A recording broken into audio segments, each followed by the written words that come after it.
kill him. You told me you had a choice.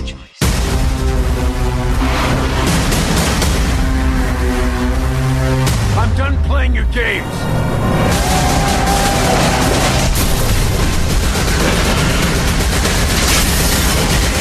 You are done. When I say you're done. Arrow, season finale.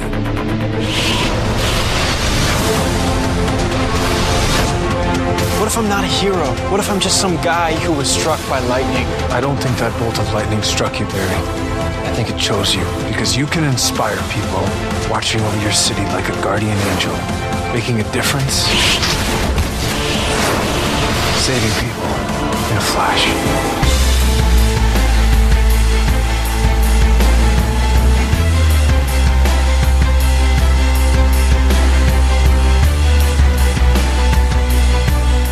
Hi everyone, and welcome once again to Geek Fest Rants. My name is Carlos Perone, and joining me I have Steve and Tony returning to continue with our Summer 2014 TV Season Wrap-Up Part 2. This time around we're going to go and hit a couple of all-time favorites like Arrow, Grimm, and The Blacklist. But we will also do little previews into offshoots of Arrow, such as The Flash and the up-and-coming Gotham. We'll also update you on a couple of shows that are pretty much new, that some of them might have been canceled and some of them actually were able to continue. So let's pick it up where we left off last week. Well, let's hit another show that some of us have been keeping up with. I had to catch up to it, and I'm fully, thanks to, first of all, Steve telling me it's a great show, and then my son hounding me to keep up with it, Arrow. Oh, yeah. Something I really do hope Tony gets to at some point. At some point. I'm eating chicken. But just for its, I mean, I don't know if I have ever enjoyed a comic book show as much as I've enjoyed Arrow. It's not Smallville. Smallville was too Dawson's Creek. Yes. For like the first 5 years. They stripped about 80% of the WB-ish out of the show. Yes. And, you know, Arrow is a show that... Dark. It's Tony, dark. Yeah, Tony. we know it's dark. But it's also a show that has an evolution to the character. You know, yes, it's dark, but in the first season, he killed. In the second season, he does not kill. You know, in order for me to be a hero, I have to stop doing this. I can just stop them. I don't kill them.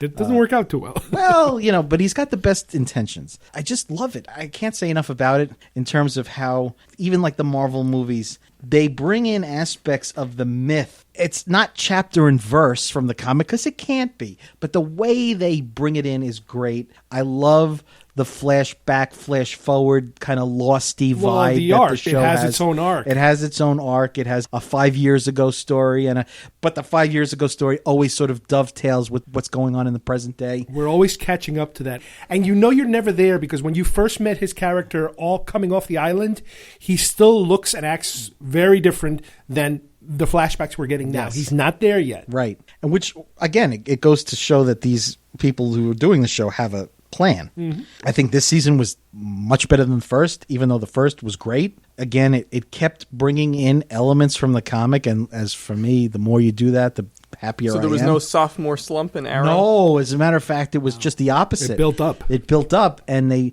it's funny, DC Comics is really having a hard time building their cinematic universe. But for some reason, they have the TV stuff pretty well down pat. And they're slowly building that, because now you're going to have the Flash spinoff. Which we met the character. Yes, we met the character in earlier episodes. Rather than do sort of what pre-Flash Flash. Mm-hmm. They sort of did a pilot within the show. Yeah, that's what it was. Which they've done in other shows. An origin story. Yeah, and so, I mean, they did film a pilot, and it's been picked up for series. Right. But they sort of... You got to preview the character. Yeah, they laid the groundwork in Arrow. Stephen Amell, who plays Oliver Queen, is fantastic. All the supporting actors are fantastic. This season, you would think that all the stuff they brought in from the comic would be sort of overload, because they brought in the Suicide Squad, and they had Deathstroke. You get to hear Harley Quinn. You get Harley Quinn. You heard her voice. For you nerds out there, there was a Harley Quinn shout out. And I mean, the arc of this season was Slade, Deathstroke, both on the island and in Starling City. He was the big bad guy. but Who was a good guy and it turned was a into good a bad guy, turned into a bad guy, and like the best of these villains who start out good and whatever. Which seems to be the way they do villains these days is, not to show them as purely evil, but to show that they sort of went. Something horrible happens, and right. They're not all Bond villains. and they become filled with rage. Was and that a line hatred. also in Agents of S.H.I.E.L.D. at some point when, was it either Fitz or Simmons was like, no one's born evil when they were talking about Ward? It seems like that's a theme. And it is a theme. It definitely with the character of Slade. Well, I remember that actor from Spartacus. Manu Bennett. Manu Bennett, who plays... he's good. He's really excellent. good. He also plays Azog in The Hobbit as he's a CGI character. Yes, but yes. he's he's the basis for him, Right. like Andy Serkis does for Gollum. Uh-huh.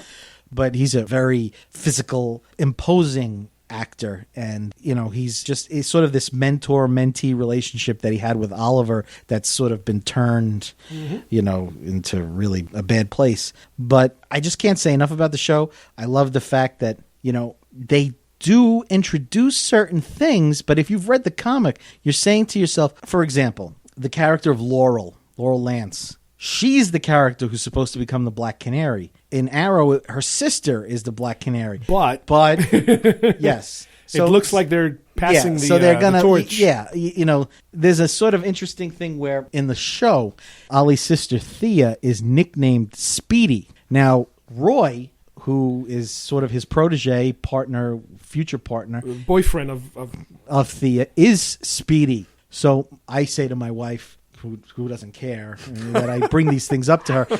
I think she just watches it for Stephen Amell's abs, which is fine. Have him do exercise. Which is fine, as long as she sits there and watches it happily. That makes me happy for whatever reason. Is that she's doing pull-ups? I say, I bet you Thea's going to die, and as an homage to her, Roy's going to call himself Speedy. So your wife rolls her eyes, and she's like, "That's great. Whatever. Is he naked? Is he exercising? Here's a towel." Yeah. So, but all kidding aside, it's a fantastic show. Even if you're not a superhero nerd like me. Tony, you need to binge on it. I want to. I will get. I will still be disappointed. I'm still trying to finish Breaking Bad before I start Arrow, but maybe I'll just start Arrow anyway. But I think you should. The interesting point, what you said before, we mentioned we're in Queens. We did mention we're in Queens, so there's Queens. Ambulances and everything. Yes. People are being killed right outside. It's like Arrow. Yeah, Starling City. It's the undertaking. So like on Arrow, you said that, in the first season he killed, but then he tries to not kill. Just kind of bringing it back to the first show, we talked about Person of Interest. There was a major plot point this season about the machine, Finch's machine, told them to kill this senator who, if they didn't kill him, this other machine was going to come online and take everything over, but they decided they could not commit murder. And because of that detriment to that decision...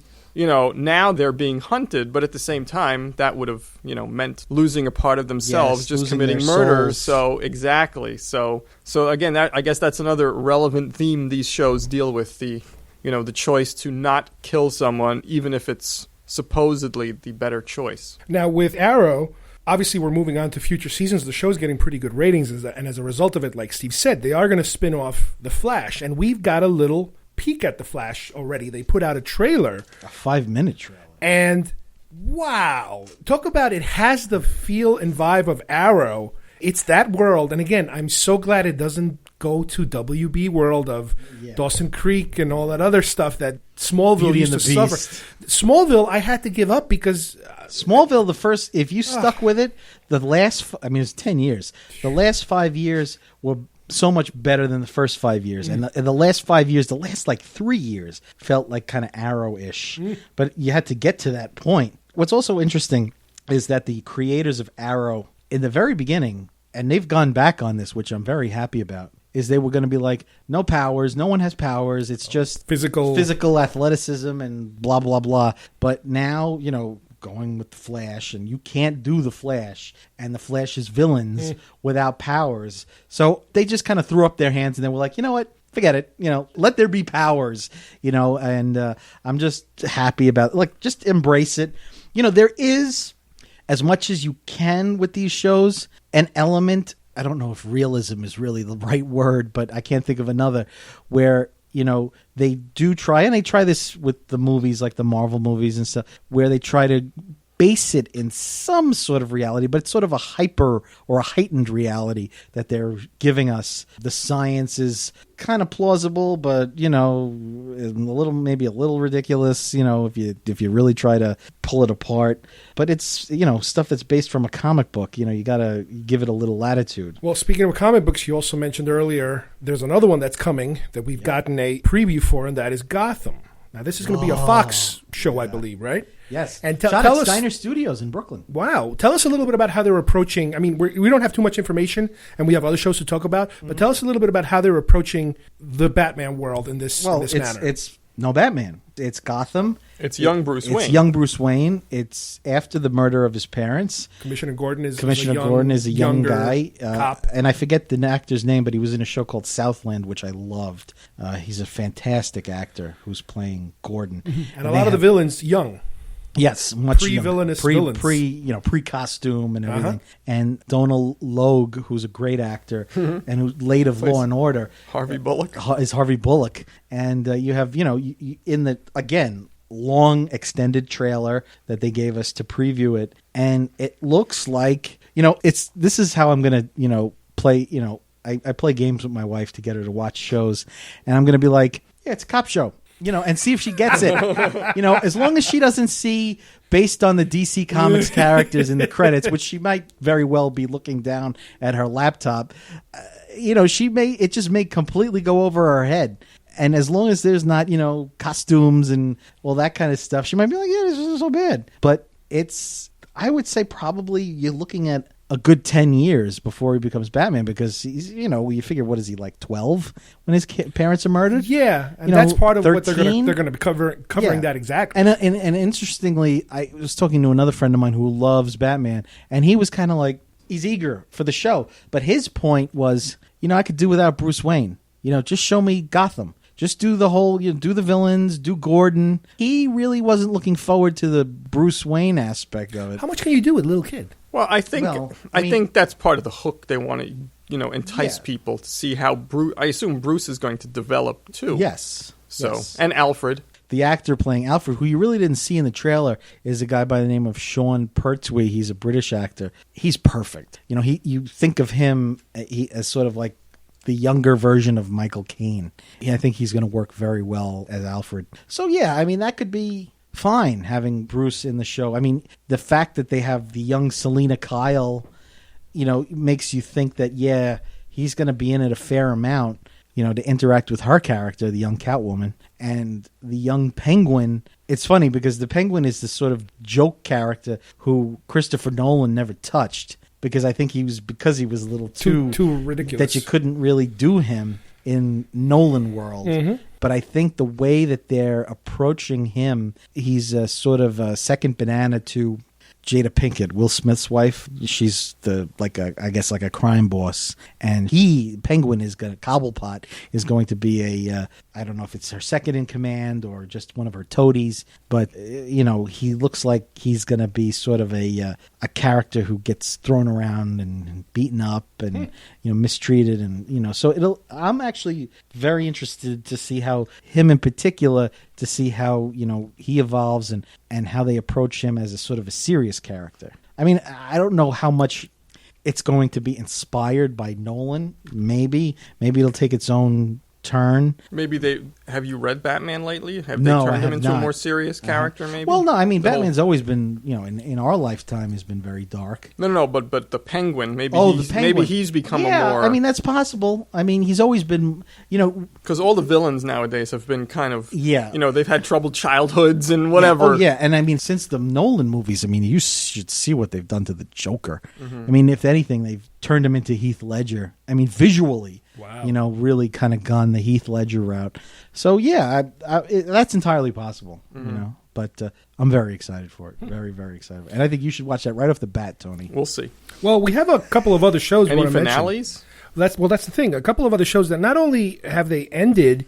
We mentioned earlier some of the newer shows we hopped on to earlier in the season, and some of them have disappeared, and some of them actually made it all the way through. One of them that has disappeared is Believe. That is one that Tony, I remember you wrote one of the editorials about. I only watched the first episode, so I did watch one later episode. It was interesting, but I can't say it grabbed me right away. And basically, it was this little girl had some kind of mysterious powers, and there was this mysterious organization run by Kyle MacLachlan that was after her, and was it Delroy Lindo was the guy who was trying to protect her, and her father, who she didn't know was her father, and he doesn't right. know either. You know, they seem to have a nice relationship, and in the pilot was actually part of the pilot was actually taped a few blocks from here on Queens Boulevard. I recognized the stores right away. A lot of location shooting in the show. Yeah. But the thing with the show, I remember from watching, I think I watched probably more than you did. It was basically a on the run show. Every episode they're on the run. A little like The Fugitive, I guess. Yeah, and to they a meet degree. people along the way and make them happier. You know, help out people along. You know, that's a little bit of a formula. The show did have a very I don't know if you want to call it supernatural. I don't know if you want to call it comic bookish, but it was like this girl had powers, not only telekinetic powers, but all kinds of weird little powers that I guess if the show would have continued, you would learn more and more about it. It reminded me a little bit of Firestarter, if you remember the movie based on the book. Yeah. And then they would bring in bad guys hunting her down, and some of these bad guys would have their own superpowers. And I think they were trying to tap into the comic book thing without it being a comic book thing. Yeah, and maybe that's just they wanted to the best of both worlds, and it just didn't work Yeah, out. I mean, honestly, I watched it mainly because Alfonso Cuarón was attached, and I had loved Gravity, so I figured let me give this a shot. Yeah, that's a big name attached to the show. And the title "Believe," well, kind of up my alley. Right up your alley. Your wheelhouse. But they announced the cancellation a few days ago. Yeah, a few days ago. So it just didn't hook me enough to get me right away. That, I think, should bring us to a good point of mid-season. We're talking about mid-season. Something else that was sort of in Tony's wheelhouse, Resurrection. Which I only saw the first 2 episodes. And I'm surprised that you didn't... It's just a time, It's just time issue. not enough time. Okay. Now, here's the weird thing about that show. Originally, I was under the impression this was an American version of a foreign show. I think a French show. Yeah. But apparently it's not. It's because not. now apparently they are doing that on A&E. Yeah, so it's like, what the hell is this? No, Resurrection is based on a novel by some guy, but I think the novel has the same name as the French show. Yeah, it's completely confusing. It's like a lot of different versions of, and I mean, I don't know how it played out. I mean, all these people were coming back, and supposedly from one specific town, they all appear. The kid appears in China, but the rest of them start appearing in locally, town. And they've all been dead for however many years. Some of them for many dozens and dozens of years. So Tony, what did you think of the pilot and the subsequent episode you saw? The pilot, I thought it was interesting. It struck me as a little earnest, but I mean, I guess with that, plot, I guess it has to be. The second, I was kind of more intrigued by where the story was going than hooked by any of the characters. Right. And to me at least, strong characters can sometimes carry me along more than an interesting plot. Right. And, maybe the characters developed a little over time more. You watched to the end. So you haven't missed much. And I was immediately hooked, I think, by the premise. And because, quite frankly, the older I get, when any movie that deals with either that kind of resurrection, but not as zombies, nice resurrection, or... well, we don't know. Or do we now? I don't know. Well, we don't. The premise itself is so broad because you don't know the answers that it could appeal to a lot of people. In other words, you could have a very religious following to the show because it could turn into that. Or you could have the zombie people saying, well, maybe you will turn into that. Well, here's the thing. I'm still very intrigued by it, and I knew it was sort of on the bubble, and I was like, oh, please, because the finale does not do you any... It doesn't give you any answers. Oh, so you still don't know why they're coming back? There's no real sense of why. However, here's the thing. Who they are. Even though it was a few episodes long, and I watched them all. Yeah. And you did? Yeah. When I was kind of in the middle of it, the third, fourth episode, I started to get a little annoyed at it because it was like, there's this guy who's a government agent who is trying to keep it all under, like, quiet because he doesn't want the government coming in and really going really too messing nuts. It up, yeah. And I'm thinking, this thing is out of control already, even for you. And he just wouldn't. And he's like a low level guy, right? And he didn't want. He's like an immigration guy, and it's like. I didn't understand. I couldn't accept that he would not say, all right, this is too much for me. Out of my hands, yeah. And obviously there's so many skeletons in the closet in this town or these people. That's one of the things I read in an article, a little critical of it, that it started with a promising premise, but then it got so detoured into, like, now there's the murder mystery and who did what to whom. Well, it's because everybody's reacting a lot of it has to do with how everybody reacts to these people. Some of them are treating them like they're demons. Yeah, they're ready to burn them at the stake. Right. And you have that element. And they do some weird stuff. You know, And some of these, people are pissed off at what they did when they were first alive, you know, and now they're dead, but now they're back. And it's like, well, you did this when you were alive, and they want to get them back for what they did.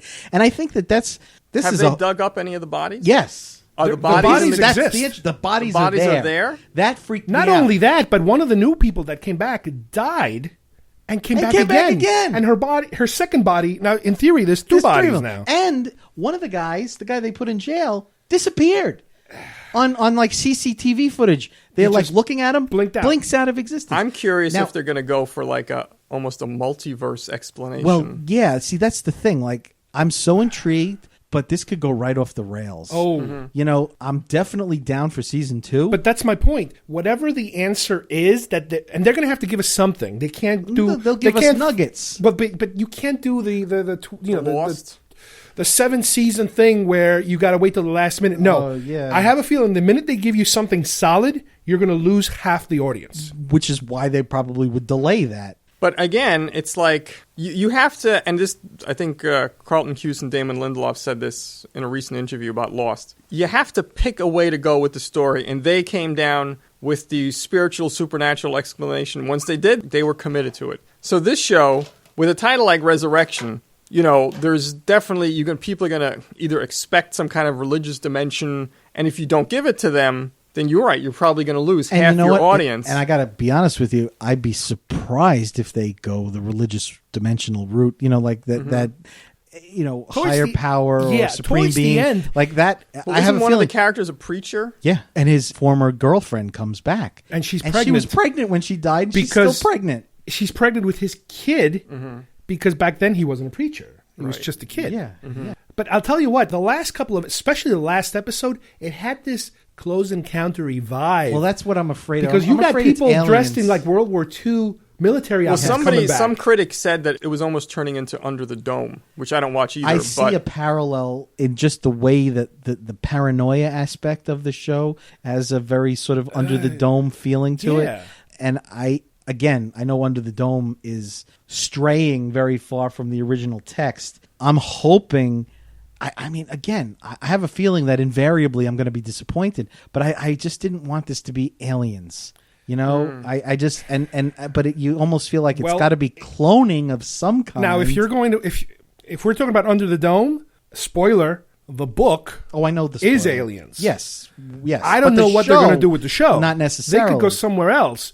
This show, Resurrection, I have no clue which way they're going to go. There's just, and again, it's like it's almost like Flash Forward. Remember Flash Forward? The minute they give you a little more info, it's gonna collapse because something is not gonna make sense. I would, again, just going back to my perennial favorite, Lost. It's fine. We're favorites. Too. Lost, as much as the island was the mystery and everything, Lost was a show that was firmly grounded in you cared about the characters. Yeah. Do you care about the characters as much in Resurrection? Are they as well? Not yet. Not yet. Don't forget, we only had 6 episodes. There are certain... in Lost, by episode 3, 4, you were kind of invested in these people. Agreed. I think that there's not that really... No one's, except for... I don't know. Some characters... I don't know if this is because I like the actor so much as I like the character, Kurtwood Smith. Who I just, Red Foreman.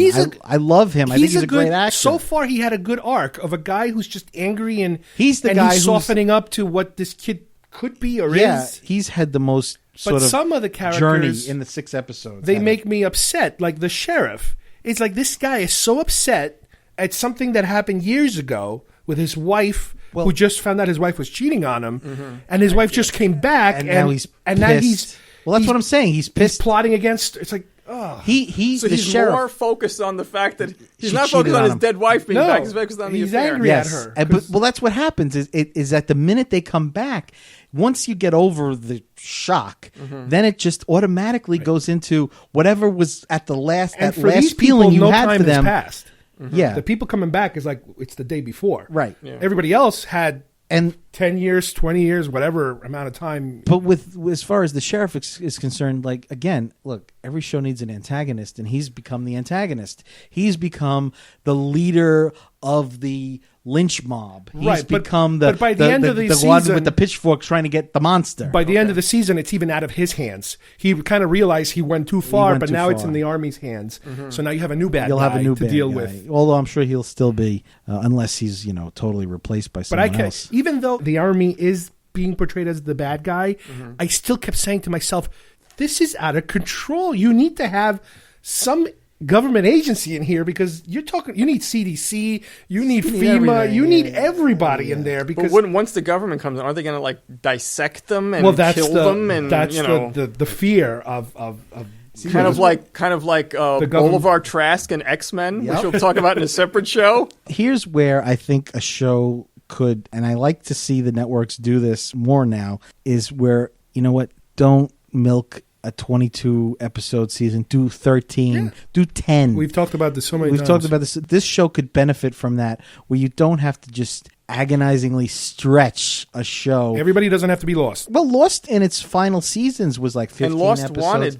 wanted to have a closing point. Yep. Because again, that interview I read, they thought the worst show they did was the How Jack Got His Tattoos show. It's like they knew they were stretching, but that's why they made the network give them an end point. Right. And they were in a position where they could do that.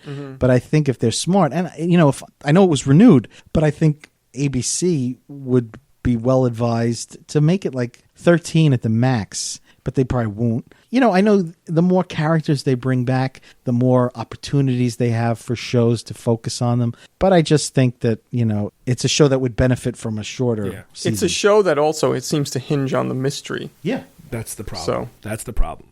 Let me hit you guys up with a couple of quickies because I know we're getting close to the end here. Grimm. Grimm is like a guilty pleasure show. Don't know that one. It's totally Freak of the Week and Arc at the same time. You see, but that's another show too where I think, Tony, it doesn't have to be high on your list, but I think someday you should hit it. Tony, they did a Krampus episode for Christmas. Tony, you would have ate that up. All right, I get it. And so much of it is like the German myths, the Grimm's fairy tales. I think it's a little too violent for Grimm me. and Once Upon a Time started at the same time, and to me, Once looked more like... Once was done by the creators of Lost, so that hooked me right. Pedigree and the quality of Once Upon a Time is so much better than Grimm. Grimm is what it is. But having said that, it's still a very enjoyable and I would say fun show. It's fast food. Is food. it violence? It's fast food. It's violence. It's CGI violence. It's not Hannibal violence. No. I don't know. I have nothing against it. I just never started No, watching it. and that's just my suggestion is that someday But it's the type of show that you can't really look at the layers of the show. No, it's there. It's the Freak of the Week, and there's an arc, and there's an arc of his and his family and the whole families of the Grimms, the and royal family, and the royals, and this and that and the other. So it's a show that I can somehow continue to watch. I guess maybe it works that it's on a Friday, and they kind of bury it on a Friday. Well, yeah, it works for its time slot, and I think all the actors are very good, likable. The characters are enjoyable, likable. Like I love Monroe. Silas Ware Mitchell, I think he's a great actor, and I love his relationship with Nick. And again, as Tony pointed out, a show can, even though I do like the premise and I do like the mythology of it, I think I do like the characters more. I like Nick, and I like his relationship with his police partner and his, I think like his grim partner would be, how I would describe Monroe. And, the villains and the captain and all the side characters, I really enjoy it. And if you want to say it's comfort food, that's fine. It's definitely can't hold a candle to Once Upon a Time. But most of the shows we've talked about, most of these heavy hitters. But again, it's got an audience. It's going to season 4. Yeah, and for NBC, I'm like, NBC. Yeah. It's a Friday night show. Is it on at 9 or 10? 9. So it's counter-programming to Shark Tank. I guess. Which is what I watch on a Friday night. Okay. Love Shark Tank. Well, earlier Tony was talking about these shows that are completely depraved and stuff like that. Oh, God. The following. Here's a show Which that I watch. I watch it, And but it's I also kind of fast like. food. Yeah, it's fast food. So see, to me, there was a show where the commercials just almost glorified the villain in that, and it was just too much for me. The show, I don't need to see all that depravity. the show is really grinding on me in terms of. To me, it's turned into 24. Every episode, which we can talk about. Every episode is the end of early. the world, and how can they get out of this? And how does the bad guy return by the 47th minute because it's a horror version of 24. Yes. And violent, Tony, this is exactly what Tony was talking about in terms of, I'm not saying glorifying violence, but I'm saying violence for the sake of violence. Yeah. It goes way overboard, I think. Yeah. And they just go through people like they're nothing. Like, well, you can have an episode where they just kill 4 or 5 people. I'm not talking about just your typical cop shootout where like the red bookstore- shirt number 4. like- No, you're talking about a crazy guy going into a soda shop and stabbing 4 or 5 people. like It's the hell just bookstore, happened? like the bookstore massacre. Oh yeah, I mean like Or when the one guy's father In the got church. his throat cut. Oh, I was talking about when the father. that was was horrible. the cops. Yeah. That was the horrible. Iceman. Yeah, Iceman, Bobby Drake. Yeah, and again, it's like I wish they would cancel the show. No, I don't know about that. Because I don't know. Stop watching. Just stop watching it. I- Just say no. Just say no. See, I like Kevin Bacon. Oh, yeah. I like some of the other actors. I I like the bad guy, but James it's Purefoy. like, He's great, but they're always trying to top each other. But you know what I hated? Well, I'll tell you what I hated the most about this season, and it has nothing to do with the, cult? violence. The other- cult. the crazy The cult? cult was ridiculous. and it's these, and you know what kills me? I And hate yet seeing actors I like kind of like slumming it. slumming it. It's like, oh, that's the guy from Medium. Yeah, how many and Day of times the do you Dead. see that? They need to pay the bills. And then the kid's father was Ed from, remember Ed, the show Ed? Tom Cavanaugh Tom was Cavanaugh. He shows up and like, Yeah. oh no, not Tom the guy. Cavanaugh. It's I'm what like, he's happened, likable. dude? Yeah. Oh, he doesn't meet a good end either. But Tom Cavanaugh is going to be in Flash, isn't he? In a Yes. wheelchair? Yes. Like some kind of Professor X type of guy? yes. I'm sorry that show's not on DVD. Ed was a Ed was great, fun great, show. great. I loved it because they shot it Great in my show. town. Yeah, yeah, I was yeah. like, wow, this is great. It was an excellent show. Yeah, so I have no interest in the follow. The following, yeah. That I would, if you you ever know- had to crapple over it, Tony. Granted, you would have to watch it in order to crapple over it. Yes, I would agree with you. I do like the 24 analogy. I think it you know, But it's I think at least this season, 24 in this new Live Another Day thing, it's not, every episode isn't the world ending. It's just, there's There's a formula. there is a formula. More than just the, but for whatever reason, more than the time.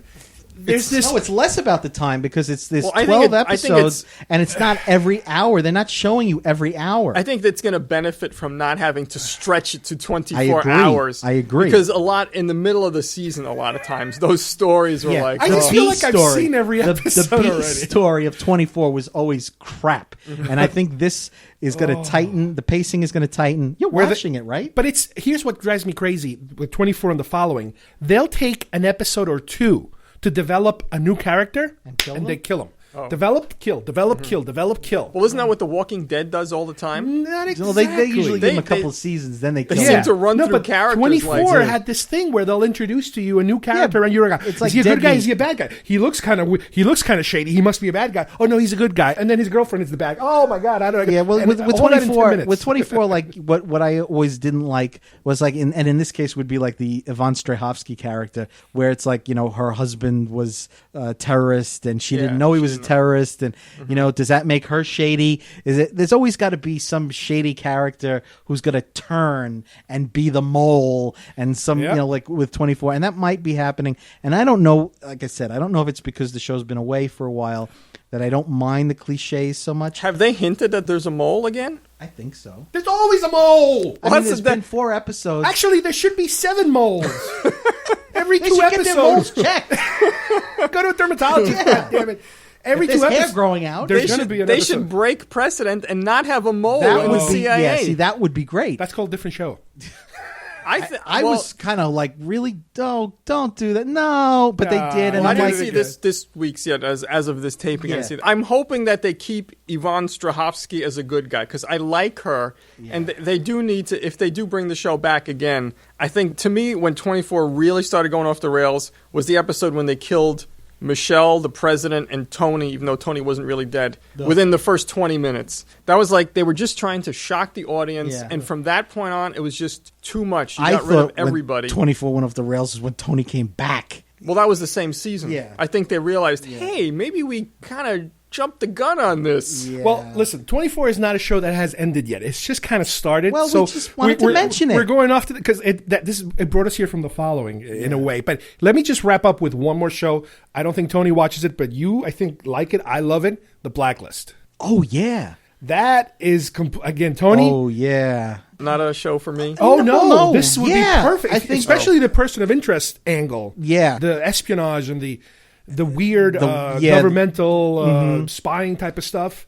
And James Spader is fantastic. I mean, there's a show where you start watching it because of the actor, and you hope it's good, and then it does, and it does. Yeah, and again, it's a show that has a certain mythology and everything that surrounds the character of Red. I just, I'm okay with not knowing certain things. It's all about him and this woman's relationship. Yes. How do they link up? What's the connection between them two? It's always been hinted that maybe he's the father, even though by now he's told her he's not. But he is. But there's so many hints they're throwing at you. I think he is. Now, here's the thing. By the end of this season, spoiler alert, not only have we found out that her fiance or boyfriend is a bad guy, we think he's dead now, but I don't think he's dead. No, I don't think because they don't show you him dead. Right. He was hurt, looks like mortally wounded, yeah. but then he's not there. That's a tell. Yeah. It's really hard to explain. It's him. He's the lead. Not only the lead sucks character, but he is so charismatic. James Spader, you just used the Has perfect he ever done word. a character like this before? Like such a No, charismatic, I don't think so. even in Boston Legal? He's a charismatic actor, and he's the kind of guy who draws you in. I mean, even when he was on The Office. That's what I remember him from the last thing I saw. But on Boston Legal was a mess. But he really sucked you in. Like his Tony, Alan Alda shows up in this. Alan Alda. He's got a recurring role. A lot of great actors show up in it. But when Spader was on Boston Legal, like you just couldn't wait for his like courtroom summations. They were so good, and he played well off William Shatner. And he just I was going to say he's got a little Shatner in him. He does. He can sort of ham it up, but he's also very sinister. And I mean, he's going to be Ultron in Avengers: Age of Ultron. I mean, mo-capped, but he's going to be Ultron. And I thought that was a kind of a bold choice. What did you say? Mo-cap? Motion capture. Oh, for those of us. Is that what that means? That's when, Tony, like at night when you go to your room and put ping pong balls all over your body. That's what we're talking about. That's what we're talking about. And then and then later on we see you as the Hulk. That's then mocap. I superimpose really inappropriate things all over your and put it on YouTube. That's what we're talking about. That's what they actually did on the episode of another great show, The Goldbergs, which everybody should watch. Yes. Which is a very geeky show because the son on that show is making his own Tron movie and he loves Star Wars. Yep. Mocap, baby. You should watch that. Catch up, Carlos. But Tony, this is a show for you. You would love it. Look, Tony has a lot of books to read. He's got a lot. I got to finish Breaking Bad. Yeah. I'm still He's got in to transfer all those 8 tracks to CD. He's got to watch Gunsmoke. There are 20 seasons of Gunsmoke. He's got to, on DVD. And don't spoil it for him. Don't spoil how Gunsmoke ends. I mean, I James wonder Arness. if Matt and Miss Kitty ever get together. I don't know. But, there's only so many hours in the day. And God forbid they go to color, because if they go to color, that's where they did go to color. He's like, the show lost it. I quit. I don't have to deal with this color stuff. And when the Andy Griffith show went to color, it kind of went down a little bit. I didn't know Andy Griffith made 3 it to seasons color. in color. 3 seasons in color. Hey, Gilligan's Island started out in black and white. Yeah. But anyway, we've been talking for a long time. Wow. So, Carlos, why don't you wrap it up? Yeah, I'm going to definitely wrap it up. This is going to obviously turn into a 2-parter. Oh, Carlos is excited. He gets a 2-parter. I get a week's rest. Actually, no, I still have to edit. It's just that. But anyway, I would like content, baby. I'd like to thank Tony and Steve today for joining us today on. And I'd like to thank Tony's neighbors for stopping the hammer. Oh, it always helps when there's no hammering happening 3 feet away from the microphone. But we'd like to also thank the sirens for helping us, with the ambiance flavor. So until next time, we'll see you guys soon here at Geek Fest Rants. Bye bye, everybody. No one else around you, no one to understand you. One to hear calls.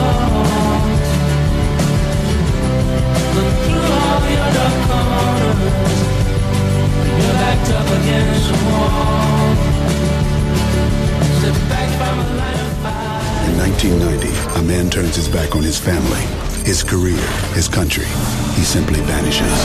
He resurfaces 4 years later, selling classified documents to the enemy. He spends the next 20 years building a network of thieves, hackers, and assassins. During this time, U.S. assets in Moscow, Islamabad, and Beijing are compromised. He infiltrates the private sector, technology, shipping, communications, pharmaceuticals. There's no industry that's out of his reach. Suddenly, he's not just selling secrets anymore. He's starting wars, toppling governments, influencing geopolitics to suit his needs. Now, without warning, he turns himself in, offering detailed intelligence on the world's most dangerous criminals. Something he calls the Blacklist. What's his plan? And most importantly, should we trust him? Of course not. I'm a criminal. NBC's The Blacklist. I'm eating chicken. So your wife rolls her eyes. And she's like, that's great. Is he naked? There's always a mole. Tony, that's, like at night when you go to your room and put ping pong balls all over your body?